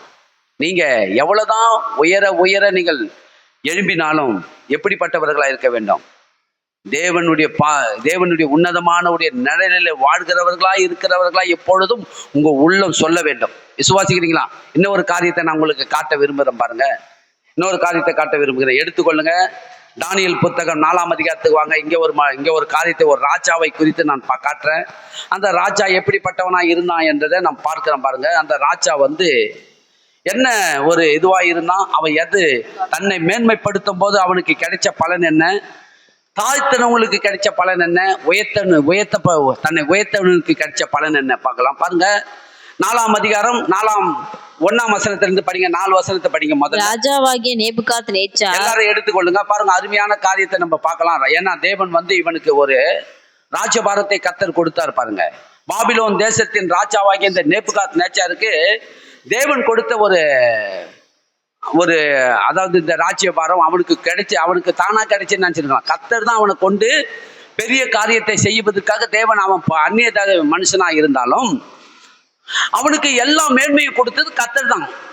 கத்தர் கொடுத்து நடத்துறாரு. ஆனா அவனுடைய எண்ணம் எல்லாம் எப்படி இருந்தது பாத்தீங்கன்னா, இவனுடைய போக்கு எண்ணங்கள்லாம் எப்படிப்பட்டவனா இருந்தான் பாத்தீங்கன்னா, பாருங்க, ராஜாவாகிய நேபுகாத் நேச்சார் எங்கும் குடியிருக்கிற சகல ஜனத்தாருக்கும் ஜாதியாருக்கும் பாஷைக்காரருக்கும் எழுதுகிறது என்னவென்றால், உங்களுக்கு சமாதானம் பெருக கடவது. உன்னதமான தேவன் என்னிடத்தில் செய்த அடையாளங்களையும் அற்புதங்களையும் பிரசித்தப்படுத்துவது எனக்கு நன்மையாய் கண்டது. அவருடைய அடையாளங்கள் எவ்வளவு மகத்துவமும் அவருடைய அற்புதங்கள் எவ்வளவு வல்லமையாய் இருக்கிறது. அவருடைய ராஜ்யம் நித்திய ராஜ்யம், அவருடைய ஆளுகை தலைமுறை தலைமுறைக்கும் நிற்கும். நேபுகாத் நேச்சாராகிய நான் என் வீட்டிலே சௌக்கியமுள்ளவனாயிருந்து என் அரண்மனையிலே வாழ்ந்து கொண்டிருந்தேன். போதும் நிறுத்துங்க. பாருங்க, இவன் தேவனை மேன்மைப்படுத்துகிறான், தேவனை மேன்மைப்படுத்தி பேசுகிறான் இல்லையா? என்ன சொல்றான் பாத்தீங்கன்னா, அவருடைய 3ஆம் வசனம் படிக்கிறோமாங்க, அவருடைய அடையாளங்கள் எவ்வளவு மகத்துவமும் அவருடைய அற்புதங்கள் எவ்வளவு வல்லமையா இருக்கிறது. அவருடைய ராஜ்யம் நித்திய ராஜ்யமும் அவருடைய ஆளுகை தலைமுறை தலைமுறையாக நிற்கும். நேபுகாத் நேச்சராகிய நான் என் வீட்டிலே சௌக்கியம் உள்ளவனா இருந்து என் அரண்மனையிலே வாழ்ந்து கொண்டிருக்கிறேன். பாருங்க, சொன்னதெல்லாம் கரெக்ட், நல்லதான் சொல்லியிருக்கிறான். ஆனா செய்கை சரியில்லை. இவனுடைய செய்கை எப்படிப்பட்டதா என்று பார்த்தீங்கன்னா, சொல்றது ஈஸிங்க. கத்தர் நல்லவர், கத்தர் போதுமானவர், கத்தர் வல்லவர், எனக்காக யாவையும் செய்வார், அவரை போல ஒரு தெய்வம் இல்லை என்று நல்லா சொல்லலாம், அவரை மேன்மைப்படுத்தலாம். ஆனால் உங்களுடைய உள்ளம் எப்படி இருக்கிறது, உங்களுடைய நடத்தை எப்படி இருக்குது, உங்களுடைய செய்கை எப்படி இருக்குது, உங்களுடைய கிரிகள் எப்படி, அதுதான் முக்கியம். பாருங்க, சொல்றான் ராஜா இப்படிலாம் சொல்றான். ஆனா இவனுடைய செய்கையும் இவனுடைய விருப்பமும் இவனுடைய காரியங்கள் பார்த்தோன்னா, இவன் எப்படிப்பட்டவனாக, இவனுடைய ராஜ்யத்துல இவனுடைய விருப்பம் போலதான் இவன் செய்வான். ஒருவனை இவன் ஒருத்தவனை அழிக்க நினைச்சா அவனை அழிச்சிருவான். ஒருத்தன் அவனை பக்கத்துல உட்கார வைக்கணும், பக்கத்துல அவன் அநியாயக்காரனா இருந்தாலும் அவன் என்ன பண்ணுவான், ராஜா சொன்னான்னா அநியாயக்காரன் நல்லவன் நீங்க சொல்லணும். அப்படிப்பட்ட ஒரு ராஜாவா இவன் என்ன பண்ணா இருந்திருக்கிறான். பாருங்க, கர்த்தர் இவன் செய்கிறதெல்லாம் பார்க்கறாரு. இவன் செய்து கொஞ்ச நெஞ்சமான காரியம் இவன் செய்து பாபிலோன் தேசத்தை பார்த்தீங்கன்னா, பாபிலோன் தேசத்தை ஆண்ட ராஜாவிலே இவன் நம்பர் 1 இவன் ராஜாவா இருந்தான். பாருங்க, இன்னைக்கு பார்த்தீங்கன்னா அமெரிக்காவில் வல்லரசு அமெரிக்கா தான் இன்னைக்கு உலகத்திலே வல்லரசு நாடு. அதே போல பாபிலோன் தேசத்தின் ராஜா தான் இன்னைக்கு நேபுகாத் நேச்சார் தான் வல்லரசு நாடா இருந்தது. பாருங்க, இந்த ராஜ்யத்தை தான் இன்னும் யார் பிடிச்சது, அலெக்சாண்டர், மாவீரன் அலெக்சாண்டர்னு அடுத்த காலகட்டத்தில் மாவீரன் அலெக்சாண்டர் இந்த தேசத்தை தான் பிடிச்சி ஆளுகை செய்தான். மாவீரன் அலெக்சாண்டர்லாம் பார்த்தீங்கன்னா பெர்சியா, அப்புறம் பெர்சியா நாட்டு, அப்புறம் கோரேஸ் ராஜா, இவங்கெல்லாம் ஆளுகை, இவனுக்கு அப்புறம் ஆளுகை செஞ்சவங்க. அதுக்கப்புறம் ஆளுகை யார் பிடிச்சது பார்த்தா மாவீரன் அலெக்சாண்டர் கிரேட், அவன் தான் பிடிச்சான் இந்த ராஜ்யத்தை. அப்ப இந்த நேபுகாத் நேச்சார் எப்படிப்பட்டவன் பார்த்தீங்கன்னா, பாபிலோன் தேசத்தில் மாத்திர சுற்றுப்பட்டு எல்லா ராஜாக்கெல்லாம் சின்ன சின்ன ராஜாக்கெல்லாம் இருக்கனாலும் அவங்களுக்கெல்லாம் இவன் தான் வல்லரசு ராஜா, இவன் தான் வல்லரசு. அப்படிப்பட்ட ராஜாவா தேவன் இவனை மேன்மைப்படுத்தி வச்சிருந்தாரு. ஆனா இவனுடைய செய்கை, இவனுடைய கிரியைகள், இவனுடைய எண்ணங்கள் எப்படிப்பட்டதா இருந்த பார்த்தா ரொம்ப மோசமா இருந்தது. கர்த்தர் பார்த்தாரு, இவன் என்ன பண்ணலாம், இவன் செய்கிற காரியத்தெல்லாம் பார்க்கும்போது ஆண்டவர் ஒரு காரியத்தை இவனுக்கு கொடுத்தே ஆகணும் சொல்லி ஒரு சொப்பனத்தை வர வச்சார். பாருங்க, இவனுக்கு ஒரு சொப்பனத்தை காண்படி செய்து அந்த சொப்பனத்தின் மூலமாய் இவனை அழிப்பதற்கு தேவன் ஒரு பெரிய திட்டத்தை பண்ணிட்டாரு. என்ன பண்ணார் பார்த்தா, இவனை இப்படியே விடக்கூடாது, இவனுக்கு ஒரு பெரிய பனிஷ்மெண்ட் கொடுக்கணும். ஏன்னா இவனுடைய இருமாப்பு, இவனுடைய திமிரு, இவனுடைய பெருமை எல்லாம் பயங்கரமா இருக்குது. பாருங்க, பெருமை உள்ளவனா இருக்கிறான், தன்னை உயர்த்துகிறான் எல்லா இடங்களிலும். நான் என்னை போல ஒரு ராஜா இல்லை, என்னை போல ஒருவனும் இல்லை, அவ்வளோ ஆணவமாக அவ்வளவு திமிராக ஒரு கர்வம் கொண்டவனா இருக்கிறான். பாருங்க, அப்படி இருக்கும்போது தேவன் ஒரு சொப்பனத்தை கொடுக்குறாரு. பாருங்க, சொப்பனத்தை கொடுத்து அந்த சொப்பனத்திற்குரிய விளக்கத்தை அவனுக்கு தெரியல. பாருங்க 10ஆம் வசனத்திலிருந்து படிங்க, 10லிருந்து படிங்க, 10லிருந்து படிக்குமா. நான் படுத்திருந்த போது, பாருங்க, நான் படுத்திருக்கும் போது என் தலையில் தோன்றின தரிசனங்கள் என்னவென்றால், இதோ தேசத்தின் மத்தியிலே மிகவும் உயரமான ஒரு விருட்சத்தை கண்டேன். அந்த விருட்சம் வளர்ந்து பலத்து தேசத்தின் எல்லை பரியந்தமும் காணப்படத்தக்கதாக அதன் உயரம் வான பரியந்தம் எட்டினது. அதன் இலைகள் நேர்த்தியும் அதன் கனி மிகுந்ததுமாய் இருந்தது. எல்லா ஜீவனுக்கும் அதில் ஆகாரம் உண்டாயிருந்தது. அதன் கீழே வெளியின் மிருகங்கள் நிழலுக்கு ஒதுங்கினது. அதன் கொப்புகளில் அகாய்த்து பட்சிகள் தாபரித்து சகல பிராணிகளும் அதனால் போஷிக்கப்பட்டது. நான் படுத்திருக்கையில் என் தலையில் தோன்றின தரிசனங்களை காணும் போது காவலாளனாகிய பரிசுத்தவான் ஒருவன் வானத்திலிருந்து இறங்க கண்டேன். அவன் உரத்த சத்தமிட்டு, இந்த விருட்சத்தை வெட்டி இதன் கொப்புகளை தரித்து போடுங்கள், இதன் இலைகளை உதிர்த்து இதன் கனிகளை சிதறடியுங்கள், இதன் கீழுள்ள மிருகங்களும் இதன் கொப்புகளிலும் உள்ள பட்சிகளும் போய்விடட்டும். ஆனாலும் இதன் வேர்களாகிய அடிமரம் பூமியில் இருக்கட்டும். இரும்பும் வெண்கலமுமான விலங்கு இடப்பட்டு வெளியின் பசும் புல்லிலே தங்கி அகாய்த்து பனியிலே நனைவதாக. மிருகங்களோடே பூமியின் பூண்டிலே அவனுக்கு பங்கு இருக்க கடவது. அவனுடைய இருதயம் மனுஷ இருதயமாயிராமல் மாறும்படி மிருக இருதயம் அவனுக்கு கொடுக்கப்பட கடவது. இப்படி இருக்கிற அவன் மேல் 7 காலங்கள் கடந்து போக வேண்டும். உன்னதமானவர் மனுஷருடைய ராஜ்யத்தில் ஆளுகை செய்து தமக்கு சித்தமானவனுக்கு அதை கொடுத்து மனுஷரில் தாழ்ந்தவனையும் அதன் மேல் அதிகாரியாக்குகிறார் என்று நரஜீவன்கள் அறியும்படிக்கு காவலாளரின் தீர்ப்பினால் இந்த காரியமும் பரிசுத்தவான்களின் மொழியினால் இந்த விசாரணையும் தீர்மானிக்கப்பட்டது என்றான். நேபுகாத் நேச்சார் என்னும் ராஜாவாகிய நான் கண்ட சொப்பனம் இதுவே. இப்பொழுது பெல்தேஷாத்சாரே, நீ இதன் அர்த்தத்தை சொல்லு. என் ராஜ்யத்திலுள்ள ஞானிகள் எல்லாராலும் இதன் அர்த்தத்தை எனக்கு தெரிவிக்க கூடாமற் போயிற்று. நீயோ இதை தெரிவிக்கத்தக்கவன். பரிசுத்த தேவர்களுடைய ஆவி உனக்குள் இருக்கிறதே என்றான். போதும், நிறுத்துங்க. பாருங்க என்ன நடந்தது பார்த்தீங்கன்னா, நான் கண்ட விருட்சத்தை, நான் கண்ட சொப்பனத்தை சொல்லுகிறேன்னு சொப்பனத்தை எல்லாத்தையும் திட்டவட்டமாக சொல்லிட்டார். ஜோசியர்களையும் அநேக கல்தையர்களும் அநேக ஞானிகளும் அநேக குறி சொல்லுறவர்களாம் கூப்பிட்டு கேட்டால் யாராலையும் சொல்ல முடியல. இந்த சொப்பனத்தை சொல்ல முடியல.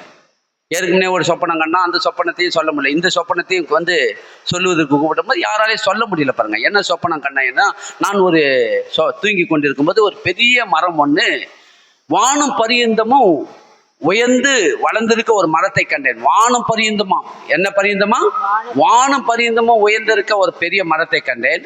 அந்த மரத்தை கண்டும்போது அந்த மரத்தின் நிழலில் அநேக பறவைகளும் அநேக குருவிகளும் அநேகர்கள் அங்கே நிழலில் தங்கடைய கண்டேன் என்று சொன்னேன். அப்போது திடீரென்று வானத்திலிருந்து ஒரு காவலாளன் இறங்கி வந்தான். ஒரு பரிசுத்த ஒரு காவலாளன் இறங்கி இந்த மரத்தில் இருக்கிற கிளைகள் எல்லாம் வெட்டுங்க, எல்லா கொம்புகளையும் தரித்து போடுங்க, இலைகளை எல்லாத்தையும் என்ன பண்ணுங்க, தரித்து போடுங்க, எல்லாம் தரித்து போடப்பட வேண்டும். இந்த அடிமரமாகிய வேறு மாத்திரம் இருக்கட்டும், இந்த அடிமரமாகிய வேறு மாத்திரம் இருக்கட்டும். இவைகளை வெண்கலத்தினாலும் இரும்பின் சங்கிலினால இதை என்ன பண்ணுங்க, விலங்கிடப்பட்டு கட்டி இதை என்ன பண்ண விலங்கிடப்பட வேண்டும் என்று சொல்லி அந்த வானத்திலிருந்து இறங்கி வந்த தேவதூதன் சொல்லப்பட்ட அந்த வார்த்தையை கேட்ட உடனே எனக்கு ஒண்ணுமே புரியல, என்ன இதுன்னு தெரியல. 7 காலங்கள் இப்படி இருக்குன்னு சொன்ன உடனே எல்லாரையும் கூப்பிட்டு கேட்ட, யாராலையும் இந்த இதுக்கு விளக்கம் சொல்ல முடியல. அப்ப நம்ம ராஜ்யத்துல ஒரு மனுஷன் இருக்கிறானே, தானியேல் இருக்கிறானே, விசேஷித்த ஆவியை பெற்ற மனுஷன் இருக்கிறானே, அவனை கூப்பிட்டுக்கணும் வாங்கன்னு சொல்லி கூப்பிட்டுக்கணும் வந்த உடனே நான் கண்ட சொப்பனத்தினுடைய விளக்கத்தை எனக்கு சொல்லுப்பா, நான் கண்ட சொப்பனம் இப்படிப்பட்டதா இருக்கிறது, இதனுடைய விளக்கத்தை எனக்கு சொல்லு, எனக்கு ஒரே நைட்டும் பகல எனக்கு தூக்கம் வரமாட்டேன், என்ன பிரச்சனை தெரியல, எனக்கு இதை புரிய வை என்று சொல்லி அப்படி சொல்லும் போது தானியேலை கூப்பிட்டு கேட்கும் போது தானியேல் என்ன பண்ணாரு பாத்தீங்கன்னா, பாருங்க 19ஆம் வசனத்திலிருந்து படிங்க. அப்பொழுது பெல்தேஷாத்சார் என்னும் பெயருள்ள தானியேல் ஒரு நாளிகை மட்டும் திகைத்து சிந்தித்து கலங்கினான். ராஜா அவனை நோக்கி, பெல்தேஷாத்சாரே, சொப்பனமும் அதன் அர்த்தமும் உன்னை கலங்க பண்ண வேண்டியதில்லை என்றான். அப்பொழுது பெல்தேஷாத்சார் பிரதியுத்தரமாக, என் ஆண்டவனே, அந்த சொப்பனம் உம்முடைய பகைவரிடத்திலும் அதன் அர்த்தம் உம்முடைய சத்துருக்களிடத்திலும் பலிக்க கடவது. நீர் கண்ட விருட்சம் வளர்ந்து பலத்து தேசத்தின் எல்லை பரியந்தம் காணப்படத்தக்கதாக அதன் உயரம் வான பரியந்தம் எட்டினது. அதன் இலைகள் நேர்த்தியும் அதன் கனி மிகுதியுமாயிருந்தது. எல்லா ஜீவன்களும் அதில் ஆகாரம் உண்டாயிருந்தது. அதன் கீழே வெளியின் மிருகங்கள் தங்கினது. அதன் கொப்புகளில் அகாய்த்து பட்சிகள் தாபரித்தது. அது பெரியவரும் பலத்தவருமாய் இருக்கிற ராஜாவாகிய நீர்தாமே, உமது மகத்துவம் பெருகி வான பரியந்தமும் உமது கர்த்தத்துவம் பூமியின் எல்லை பரியந்தமும் எட்டி இருக்கிறது. இந்த விருட்சத்தை வெட்டி இதை அழித்து போடுங்கள், ஆனாலும் இதன் வேர்களாகிய அடிமரம் தரையிலே இருக்கட்டும் என்றும் இரும்பும் வெண்கலமுமான விலங்கு இடப்பட்டு வெளியின் பசும்புல்லிலே தங்கி அகாய்த்து பனிலே நனைவதாக. 7 காலங்கள் அவன் மேல் கடந்து போகும் மட்டும் மிருகங்களோடே அவனுடைய பங்கு இருக்க கடவதென்றும் வானத்திலிருந்து இறங்கி சொன்ன பரிசுத்த காவலாளனை ராஜாவாகிய நீர் கண்டீரே. ராஜாவே, அதன் அர்த்தமும் ராஜாவாகிய என் ஆண்டவின் பேரில் வந்த உன்னதமானவருடைய தீர்மானமும் என்னவென்றால், மனுஷனித்து நின்று நீர் தள்ளிவிடப்படுவீர். வெளியின் மிருகங்களோடே சஞ்சரிப்பீர். மாடுகளைப் போல புல்லை மேய்ந்து ஆகாயத்து பனியிலே நனைவீர்.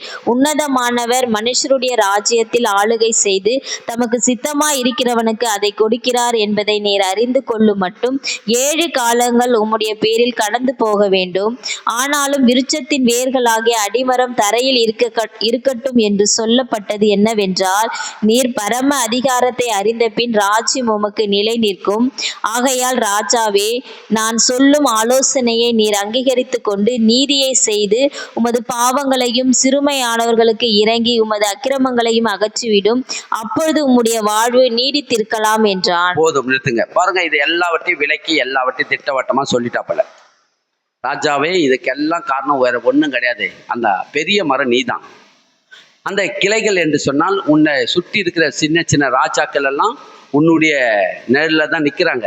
அவங்க எல்லாரையும் ஆளுகை செய்கிறதுக்கு கர்த்தர் உனக்கு இப்படிப்பட்ட ஒரு பெரிய ராஜ்ய அதிகாரத்தை உனக்கு கொடுத்துருக்கிறாரு, உன்னை உயர்த்தி வைத்திருக்கிறாரு. அதனால நீங்க உங்களுக்கு நடக்க போகிறத நீங்க ரொம்ப இருமாப்பா இருக்கிறீங்க, ரொம்ப ஆணவமா இருக்கிறீங்க, ரொம்ப பெருமை உள்ளவனா இருக்கிறீங்க. உங்களுடைய அகங்காரத்தை தேவன் அழிப்பதற்காக தேவன் ஒரு பெரிய காரியத்தை வெளிப்படுத்தியிருக்கிறாரு. 7 வருஷம் நீங்க மாடு புல்லு மேய்வதை போல புல்ல மேய போறீங்க. இப்படியே சொல்றாரு. அந்த வானத்திலிருந்து இறங்கி வந்த ஒரு தேவதூதன் சொல்லிட்டு போய் என்ன பண்ணா, 7 வருஷம் இவர் பணியில நனையணும், மிருகங்களுடைய இருதயம் இவருக்கு உண்டாக்கப்படவும், மனுஷனுடைய இருதயம் எடுக்கப்படும், மிருகங்களுடைய இருதயம் இவருக்கு பொருத்தப்படும். அடுத்தது 7 வருஷம் இவர் ஆடு மாடுகளை போல புல்ல மேய வேண்டும் என்று சொல்லி அந்த தேவதூதன் சொன்ன பிரகாரம் உங்களுக்கு நடக்க போது 7 வருஷம் நீங்க மாடு போல புல்ல மேய வேண்டிய சூழ்நிலை வரும். 7 வருஷம் சங்கிலினால உங்களை இரும்பினாலும் வெண்கல சங்கிலினாலும் உங்களை என்ன பண்ணி வைப்பாங்க, கட்டி வைப்பாங்க. நீங்க இங்கேயே என்ன பண்ணுவீங்க, புல்ல மேய்ஞ்சிக்கிட்டு. கொஞ்சம் யோசித்து பாருங்க. இப்படி சாப்பிட்டவன் திடீர்னு இப்படி மேய போனா எப்படி இருக்கும், கொஞ்சம் யோசித்து பாருங்களா. கையால் அள்ளி சாப்பிட்ட ராஜா, அவன் சாப்பிட்ட ஆகாரம் எல்லாம் நல்ல சிறந்த ஆகாரத்தையே புசித்து வாழ்நாளெல்லாம் திருப்தியா வாழ்ந்தவன் திடீர்னு ஆடு மாடை போல புல்ல மேயத்துக்கு போனா எப்படி இருக்கான், அவனை எப்படி பார்ப்பாங்க? இத்தனை பேர், எத்தனை ராஜாக்கள் அவனை எப்பா இவன் திமிர் பிடிச்சவனா இருக்கிறானே, இவனுக்கு யார் தான் இவனுக்கு என்ன கண்டுப்பாங்க, யார் தான் இவன் திமிர அடுக்குவாங்க தெரியலையப்பா, இவ்வளோ திமிரு இருமாப்பா இருக்கிறானே, யார் அடுக்குவாங்க? நம்மளாம் கையை நீட்டினா நம்மள என்ன பண்ணுவான், தலையை வெட்டிடுவான், நம்ம பேசாத போயிடலாம்னு சொல்லி எவ்வளோ பேர் பார்த்து அவனுடைய இதுவை பார்த்துட்டு போயிருப்பாங்க. ஆனா இப்ப புல்ல மேயறானா எப்படி வந்தவங்களாம் என்ன நினைப்பாங்க, கரெக்டான தண்டனை கொடுத்துருக்கிறாரையா கடவுள். என்ன சொல்லுவாரு, இவனுடைய இருமாப்புக்கு, இவனுடைய பெருமையான அகங்காரத்துக்கு, இவனுடைய கடினமான இருதயத்துக்கு தேவன் கடவுள் நல்ல காரியத்தை செஞ்சாருன்னா எல்லாருமே என்ன பண்ணுவாங்க, சந்தோஷப்படுவாங்க. இன்னும் நடக்கல, நடக்கிறதுக்கு முன்னே தேவன் முன்கூட்டியே 1 வருஷத்துக்கு முன்னே சொல்றாரு. எவ்வளவு நாளுக்கு முன்னே சொல்றாரு, நாளைக்கு நடக்க போது இன்னைக்கு சொல்லல, இன்னும் 1 வருஷம் கழிச்சு தான் நடக்க போகுது. இப்பவே உனக்கு நடக்க போதில்ல, நடக்கிறதுக்கு முன்னே தேவன் என்ன பண்றாரு, எச்சரிக்கிறாரு. நல்லா கவனிங்க, கர்த்தர் ரொம்ப நல்லவர். எடுத்தம் கவுத்தம் செய்கிறவர் அல்ல, எடுத்தம் கவுத்தன்னு காலை உடைக்கிறவர் இல்லை, கண்ணு நோண்டுறவர் இல்லை, அப்படி பண்றவர் அல்ல. அவரு நம்மளை விட்டு விலகி போனவுடனே பிசாசு நம்மளை பிடிப்பான், பிசாசு தான் பிடிச்சு நம்மளை பண்ணுவான். ஆனா இந்த ராஜாவுடைய காரியத்துல பாத்தீங்கன்னா முன்கூட்டியே சொல்றாரு, நீ ரொம்ப தவறான காரியத்தை செய்யற, சும்மா ஒப்புக்குனா உதட்டளவு என்னை மேன்மைப்படுத்துற, உன்னுடைய இருதயமோ யாருக்கு தூரமா இருக்குது, தேவனுக்கு தூரமா இதான காரியத்தை செய்கிறவனா இருக்கிறான். இப்படி இருக்கும்போது இந்த விலைக்கு சொல்றாரு, 7 வருஷம் நீ புல்ல மேய வேண்டியது வர ராஜா, மாடுகளை போல புல்ல மேய வேண்டியது வரும், வெங்கல சங்கிலினால உங்களை கட்டப்பட வேண்டியது வரும். இப்படியே சொல்றான் பாருங்க, அழகா சொல்றான். 24ஆம் வசனத்துல படிக்கிற பாருங்க, ராஜாவே, அதன் அர்த்தமும் ராஜாவாகிய என் ஆண்டவரின் பேரில் வந்தது. உன்னதமானவருடைய தீர்மானம் என்னவென்றால், மனுஷரென்று நீ தள்ளப்படப்படுவீர், வெளியிலே மிருகங்களோடு சஞ்சரிப்பீர், மாடுகளைப் போல புல்ல மேய்ந்து ஆகாயத்து பணியிலே நனைவீர். உன்னதமானவர் மனுஷனுடைய ராஜ்யத்தை ஆளுகை செய்து தமக்கு சித்தமானவனுக்கு அதை கொடுக்கிறாரு என்பதை நீ அறிந்து கொள்ளும் மட்டும் 7 காலங்கள் உம்முடைய பேரிலே கடந்து போக கடவுது. உனக்கு எப்போ 7 வருஷம் நீ இப்படியே தான் என்ன பண்ண போற, மாடை போல புல்லதான் மேயணும், சாப்பாடு கொடுத்தா சாப்பிட முடியாது. ஆனாலும் விருட்சத்தின் வேறாகிய அடிமரம் தரையில இருக்க கடும் என்று சொல்லப்பட்ட என்னவென்றால், நீ மரம் நீ பரம அதிகாரத்தை அறிந்த பின்பு ராஜ்யம் உமக்கு நிலைக்கும். ஆகையால ஒரு ஆலோசனை சொல்றாரு தானியேல், ஒரு ஆலோசனை சொல்றாரு. ராஜாவே, நான் சொல்றதை கேளுங்க. நான் உங்களுடைய ராஜ்யத்தில் ஒரு சேவகன். நான் ஒரு சாதாரண எனக்கு கொடுக்கப்பட்ட வேலையில நானும் உன்னுடைய ராஜ்யத்தில் ஒரு வேலைக்காரனா இருக்கிறேன். அதனால நான் உங்களுக்கு சொல்ல வேண்டிய அவசியம் இல்லை. இருந்தாலும் நான் சொல்லுகிறதை நீ அங்கீகரித்து கொள்ளும். என்ன சொல்றா பார்த்தீங்கன்னா, ஆகையால் ராஜாவே, நான் சொல்லும் ஆலோசனை நீ அங்கீகரித்து கொண்டு நீதியை செய்து என்ன செய்யணுமா? அப்ப இவன் என்ன பண்ணிருக்கிறான்? நீதியை ஒழுங்கா செய்யல. இவன் நீதியை செய்து உமது பாவங்களையும் சிறுமையானவர்களுக்கு இறங்கி உமது அக்கிரமங்களையும் அகற்றிவிடும். அப்போது உம்முடைய முடிவு எப்படி இருக்குமா? சொல்லுங்க, முடிவு எப்படி இருக்கும்? நீடித்து இருக்கலாம். அப்ப இவன் எப்படிப்பட்டவனா இருந்திருக்கிறான்? பாருங்க, இவன் என்னப்பட்டவனா? நீதி செய்கிறவனா இல்ல, பாவங்களை அதிகமாக செய்கிறவனா இருக்கிறான். சிறுமைப்பட்டவர்களை ஒடுக்கிறவனா இருந்திருக்கிறான். எப்படிப்பட்டவனா இருந்திருக்கிறான்? சிறுமைப்பட்டவர்களை ஒடுக்கிறவனா இருந்திருக்கிறான். அக்கிரமங்களை அதிகமாக செய்கிறவனா இருக்கிறான். அதனால இதெல்லாம் அகற்றிவிடும். அப்போது உங்களுடைய வாழ்வு நீடித்திருக்கான். கவனிக்கிறீங்களா? நீங்க கர்த்தரிடத்துல நீங்க நன்மை பெறணும்னா இவைகளெல்லாம் விட கற்றுக்கொள்ள வேண்டும்.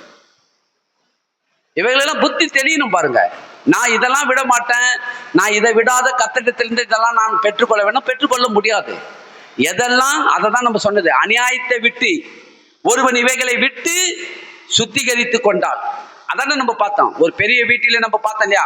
ஒருவன் இவைகளை விட்டு சுத்திகரித்து கொண்டால் பரிசுத்தமாக்கப்பட்டதும் எஜமானுக்கு உபயோகமானதும் எந்த நற்கிரிகளுக்கும் ஆயத்தமாக்கப்பட்ட கனத்துக்குரிய பாத்திரமாய் இருப்பான். பாருங்க, எப்படி நான் அதை மனப்பானமா உங்க இடத்துல ஏன்னா அதை நான் படிச்சு இருதயத்துல பதிய வச்சுக்கினேன். அதனாலதான் நான் உங்களை தெளிவா பேசுறேன். இருதயத்தை ஏன்னா நான் என்ன பண்ணணும்? என்னை சுத்திகரித்து கொள்ள வேண்டும், பரிசுத்தமாக்கப்பட வேண்டும். என் எஜமானுக்கு ஏற்ற கனத்துக்குரிய பாத்திரமா நான் வாழ விரும்புகிறேன். அதனாலதான் அந்த வசனத்தை விடாம நான் படிச்சு தியானம் பண்ணி வச்சுக்கினேன். அப்ப இங்க சொல்றாரு, இந்த நேபுகாத் நேச்சாருக்கு இந்த தானியேல் சொல்றாரு. ஆனா என்ன நடக்குது பாத்தீங்கன்னா, அவன் ஏற்றுக்கொள்ளவே இல்லை. பாருங்க, அவன் என்ன பண்ணல? ஏற்றுக்கொள்ளல. அவன் தன்னை தாழ்த்தல. இன்றைக்கு நான் உங்களுக்கு சொல்றேன், கர்த்தர் நம்மளுக்கு சபையில நம்மளுக்கு கண்டித்து உணர்த்தும் போது நீங்கள் அதை ஏற்றுக்கொண்டு அது நீங்கள் என்ன செவி கொடுத்து கேட்டு அதன்படி நடப்பீர்கள் என்று சொன்னால் கண்டிப்பா நீடித்த வாழ்வை நீங்கள் பெற்றுக்கொள்வீர்கள். இங்க அதான் சொல்றாரு, நீடித்து இருக்கலாம். ஆனா என்ன நடந்தது பாத்தீங்கன்னா, இதையெல்லாம் ராஜாவாகிய நேபுகாத் நேச்சாரின் பேரில் வந்தது. 12 மாதம். எத்தனை மாதம் பாருங்க? எத்தனை மாதம்? ஆண்டவர் சொல்லி எத்தனை மாசம் ஆச்சு? 12 மாசம். உடனே ஆண்டவர் என்ன பண்ணல? உடனே அவனுக்கு இப்படிப்பட்ட இதோ கொடுக்கல. 12 மாசம் காத்திருந்தாரு. இவன் மனம் திரும்புவான் என்று சொல்லி மனம் திரும்பணும். பாருங்க, ஆண்டவர் அதை தான் சொல்றாரு. லூக்காவின் சுவிசேஷத்துல ஒரு அதிகாரத்துல சொல்றாரு பாருங்க. ஒரு மரம் இருந்துதான், அதை கொத்தி எருவி போட்டாராம். முதல் வருஷம் அந்த வேலை தோட்டக்காரன் சொல்றானா, ராஜா எஜமானனே, இந்த மரம் கனி கொடுக்கவே மாட்டேங்குது, என்ன பண்ணலாம்? அதை கொத்தி கொஞ்சம் எருவு போடுனாராம். ஒரு வருஷம் கொத்தி எருவு போட்டாங்களாம், கனி கொடுக்கலையாம். இன்னொரு வருஷம் கொத்தி எருவு போட்டாங்களாம், கனி கொடுக்கலையாம். இன்னொரு வருஷம் 3 வருஷம் கொத்தி எருவு போட்டா கனி கொடுக்கல. கடைசியா வெட்டி அக்கினியில போடன்ட்டாராம். அதாவது தேவன் என்ன பண்றாராம்? கொத்தி சுத்தம் பண்ணி எருவை போடுகிறது போல தேவனுடைய வார்த்தைகளை நமக்கு கொடுக்கிறார். பாருங்க, தேவனுடைய வசனத்தை நமக்கு அனுப்புறாரு. சுத்தமாவீங்க, மனம் திரும்புவீங்க, தங்களை தாழ்த்துவீங்க, ஒப்பு கொடுப்பீங்கன்னு சொல்லிட்டு ஆண்டவர் என்ன பண்றாரு? உடனே என்ன பண்ணல? ஆக்கினி திருப்ப தேவன் நமக்கு கொடுக்கல. பாருங்க, இந்த நேபுகாத் நேச்சார் என்கிற ராஜாவுக்கு ஆண்டவரே சொல்லி இன்னைக்கு சொல்லிட்டு மறுநாள் நீங்க இப்படிப்பட்ட காரியத்தை செஞ்சிட்டீங்களேன்னு சொல்லி கேள்வி கேட்கக்கூடாது. 12 மாசம் காத்திருந்தார் கர்த்தர். எத்தனை மாசம்? இந்த சொப்பனத்தை கொடுத்து 12 மாசம் காத்திருந்தார். இவன் மனம் திரும்புவான், தன்னை தாழ்த்துவான், அநியாயத்தை விடுவான், பாவங்களை அறிக்கை செய்வான், எல்லாவற்றையும் விட்டு என்னை ஏற்றுக்கொள்வான், மறுபடியும் இவனுக்கு ராஜ்யபாரத்தை இவனுக்கு நிலைநிறுத்தலான்னு சொல்லி தேவன் என்ன பண்ணது? தேவன் பொறுமையாய் காத்திருந்தார். ஆனா இவன் என்ன பண்ணான் பாத்தீங்கன்னா, இதெல்லாம் ராஜாவாக எல்லாம் இது என்ன ஆச்சுன்னு பாத்தீங்கன்னா, 30ஆம் வசனம் படிக்கிறேன் பாருங்க. இது பாருங்க, 12 மாதம் சென்ற பின்பு ராஜா 29ஆம் வசனம் படிக்கிறேன். ராஜா பாபிலோன் ராஜ்யத்தின் அரண்மனை மேலே உலாவிக் கொண்டு இருக்கும் போது, இது என் வல்லமையின் பராக்கிரமத்தினால் என் மகிமையின் பிரதாபத்துக்கென்று ராஜ்யத்துக்கு அரண்மனை நான் கட்டினேன், மகா பாபிலோன் அல்லவா என்று சொல்லி தன்னை உயர்த்தினான். எல்லாரும் கவனிங்க, முடிக்க போறேன், கவனிங்க, பேசாதீங்க. தன்னை உயர்த்தி மேன்மைப்படுத்தினான். அவன் உயர்த்துக்கிறான். பாருங்க, பாபிலோன் தேசத்தின் மேல உட்கார்ந்து அவன் அரண்மனையின் மேல போயிட்டு உலாவி அவன் தன்னை மேன்மைப்படுத்தி பேசும்போது, இந்த வார்த்தை ராஜாவின் வாயில இருக்கும் போதே வானத்திலிருந்து ஒரு சத்தம் உண்டாகி, ராஜாவாகிய நேபுகாத் நேச்சாரே, ராஜ்யபாரம் உன்னை விட்டு நீங்கி போயிட்டு மனுஷர் என்று நீ தள்ளப்படுவாய், வெளியிலே மிருகங்களோடு சஞ்சரிப்பாய், மாடுகளைப் போல புல்லை மேய்வாய். இப்படி உன்னதமான ஒரு மனுஷனுடைய ராஜ்யத்தில் ஆளுகை செய்து தமக்கு சித்தமானவனுக்கு அதை கொடுப்பார் என்பதை அறிந்து கொள்ள மட்டும் 7 காலங்கள் உன்மேல் கடந்து போகும் என்று உனக்கு சொல்லப்படுகிறது என்றார். அந்த நேரமே அவன் என்ன ஆயிட்டானா?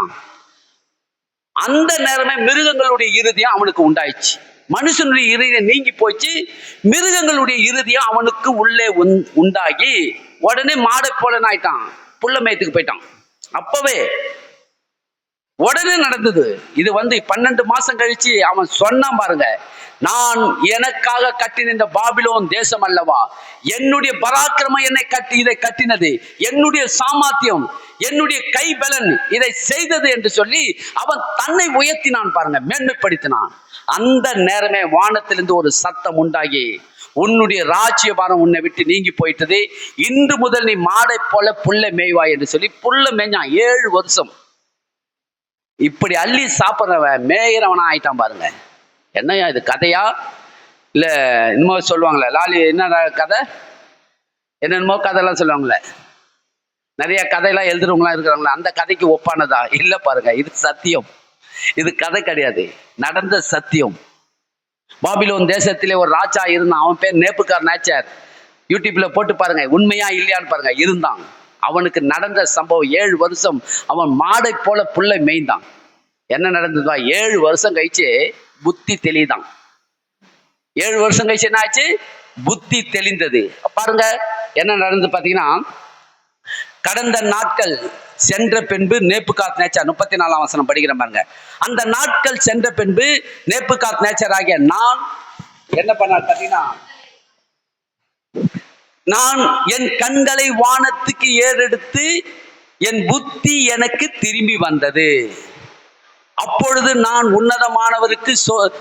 உன்னதமானவரை சோத்தரித்து என்றென்றைக்கும் ஜீவிக்கிறவரை புகழ்ந்து மகிமைப்படுத்தினேன். அவருடைய கர்த்தத்துவம் நித்திய கர்த்தத்துவம், அவருடைய ராஜ்யம் தலைமுறை தலைமுறையாக நிற்கும்.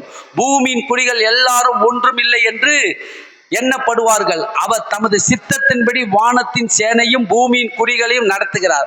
அவருடைய கையை தடுத்து அவரை நோக்கி என்ன செய்கிறேன் என்று சொல்லத்தக்கவன் ஒருவனும் இல்லையே. அவ்வேளையிலே என் புத்தி எனக்கு திரும்ப வந்தது. என் ராஜ்யபாரத்தின் மேன்மை எனக்கு மகிமையும் என் முகக்கலையும் எனக்கு திரும்பி வந்தது. என் மந்திரிகளும் என் பிரபுக்களும் என்னை தேடி வந்தார்கள். என் ராஜ்யத்திலே நான் ஸ்திரப்படுத்தப்பட்டேன். அதிக மகத்துவமும் எனக்கு கிடைத்ததாம். என்ன கிடைச்சதாம்? அதிக மகத்துவம். தன்னை தாழ்த்தும் போது தேவன் அதிக மகத்துவத்தை கொடுப்பாரே கொண்டு அதை பிடுங்க மாட்டார் ஒரு நாளும். அது முதலே தாழ்த்திருக்கலாம்ல. 7 வருஷம் புல்ல மேஞ்ச உடனே தான் புத்தி வந்தது அவனுக்கு. நிறைய பேர் என்ன பண்ணுவாங்க, பட்டாதான்டா திருந்துவ சொல்லுவாங்களா சொல்ல மாட்டாங்களா? பட்டாதான் திருந்துவ, போ பட்டு பாரு, அப்பதான் தெரியும். தாய் தகப்பன் எல்லா பிள்ளைகளுக்கும் நல்லது சொல்லுவாங்களா கெட்டது சொல்லுவாங்களா? நல்லதை தான் நம்ம சொல்லுவோம். எல்லா தாய் தகப்பனும் பிள்ளைங்க தவறான வழியில போறாங்கன்னா சொல்லுவாங்க. அவங்கள எவ்வளோ சொல்லி தடுப்பதுக்கு முயற்சி பண்ணுவாங்க, அவங்க கேட்க மாட்டாங்க. பட்டு பார்த்தாதான் திருந்துவாங்க. அதே மாதிரி இந்த நேபுகாத் நேச்சாருக்கு தேவன் முன்கூட்டியே சொன்னார், அவன் ஏற்றுக்கொள்ளவே இல்லை. பட்ட உடனே தான் 7 வருஷம் புல்ல மேய்ந்த உடனே தான் புத்தி வந்தது அவனுக்கு. பாருங்க, புத்தி திரும்பி தேவனை நோக்கி, ஆண்டவரே என்னை தாழ்த்துகிறேன், என்னை ஒப்பு கொடுக்க, இனி இப்படிப்பட்ட கேடான காரியத்தை நான் செய்ய மாட்டேன் ஆண்டவரே, நான் என்னை ஒப்பு கொடுக்கிறேன் என்று ஒப்பு கொடுத்தான். கர்த்தர் என்ன பண்ணாராம்? மேன்மையானதை தேவன் மறுபடியும் கொடுத்தாராம் அவனுக்கு. தன்னை தாழ்த்தும் போது தேவன் இன்னும் அதிக மேன்மையை கொடுத்து உங்களை உயர்த்துவார். கர்த்தர் ஒரு நாளும் தேவன் நம்மளை என்ன பண்ண மாட்டாரு, இடறி விழும்படி தேவன் செய்ய மாட்டார். மேன்மை வேண்டாம், பெருமை வேண்டாம், அகங்காரம் வேண்டாம், இருமாப்பு வேண்டாம். அதெல்லாம் உங்களுக்கு நல்லதில்லைன்னு தான் தேவன் நம்மளை கற்றுக் கொடுத்து நம்மளை நடத்த விரும்புகிறார் தேவன். அப்ப நமக்கு என்ன இருக்கக்கூடாது? இருமாப்பு இருக்கக்கூடாது, தலைகருவம் இருக்கக்கூடாது. அநேகர்களுக்கு முன்பாக நம்ம உயர்த்தி பேசுகிறவர்களா இருக்கக்கூடாது. நம்மளை தாழ்த்துகிறவர்களா நம்ம இருப்போம் என்று சொன்னால் கர்த்தர் நம்மளை உயர்த்த வல்லவராய் இருக்கிறார். விசுவாசிக்கிறீங்களா? தேவனுக்கு மகிமை உண்டாகட்டும். நம்ம எல்லாரும் எழுந்திருப்போம். தேவன் நல்லவர். நன்றி தகப்பனே, இந்த அற்புதமான நேரத்தில் உங்களுடைய கரத்தில் எங்களை தாழ்த்தி ஒப்பு கொடுக்கிறோம். என் தெய்வமே, தன்னை உயர்த்துகிறவன் தாழ்த்தப்படுவான், தன்னை தாழ்த்துகிறவன் உயர்த்தப்படுவான் என்று ஆண்டவரே நாங்கள் இன்றைக்கு பார்த்தோம் அப்பா. என் தேவனே, எத்தனை நல்லவரப்பா. உம்மை போல் யாருண்டு ராஜா. உமக்கு பிரியமாய் இந்த பூமியில நாங்கள் வாழ்ந்து எங்களை தாழ்த்துகிறோம் அப்பா. எங்களை ஒப்பு கொடுக்கிறோம். நாங்கள் எப்பொழுதும் உம்முடைய பார்வையிலே தாழ்த்துகிறவர்களா இருக்க வேண்டும். என் தேவன் எங்களை உயர்த்துவீரப்பா, எங்களை மேன்மைப்படுத்துவீர் ஆண்டவரே. இவனுக்கு மேன்மையானதை மறுபடியும் கொடுத்தீர் ஆண்டவரே. அப்பா, இழந்து போனதை எல்லாவற்றையும் மறுபடியும் ஆண்டவரே அதிக மகத்துவத்தை நீர் கொடுத்தீர் என்று நாங்கள் பார்க்கிறோம். நேச்சாருக்கு அதிக மகத்துவத்தை நீர் கொடுத்தீர். அவன் மனம் திரும்பும் போது ஆண்டவரே, மனம் திரும்பி தன்னை தாழ்த்தும் போது அதிக மகத்துவத்தை கொடுத்து அவனை உயர்த்தினீர் என்று வேதம் சொல்லுகிறதப்பா. அப்படியாகவே நாங்களும் எங்களை தாழ்த்துகிறோம். அதிக மகத்துவத்தை கொடுத்து என் தேவன் எங்களை உயர்த்துவீர். உம்முடைய உன்னதமானுடைய கைக்கு நாங்கள் அடங்கி இருக்க எங்களை ஒப்பு கொடுக்கிறோம், தாழ்த்துகிறோம் ஆண்டவரே. என் தேவனுடைய நாமம் மகிமைப்படட்டும். இயேசுவின் நாமத்தை ஜெபிக்கிறோம் எங்கள் நல்ல பிதாவே, ஆமென். என் ஆத்துமாவே கர்த்தரை ஸ்தோத்திரி, என் முழு உள்ளமே பரிசுத்த நாமத்தை ஸ்தோத்திரி. என் ஆத்துமாவே கர்த்தரை ஸ்தோத்திரி. கர்த்தர் செய்த சகல உபகாரங்களை மறவாதே. கர்த்தராகிய இயேசு கிறிஸ்துவின் கிருபையும் பிதாவாகிய தேவனுடைய அன்பும் பரிசுத்த ஆவியானவருடைய ஐக்கியமும் சமாதானம் சந்தோஷம் நம் சபையார் அனைவரோடு கூட இருப்பாராக. ஆமென். ஒருவரை ஒருவர் நீங்க சொல்லுங்க, நம்மை தாழ்த்துவோம் என்று சொல்லுங்க.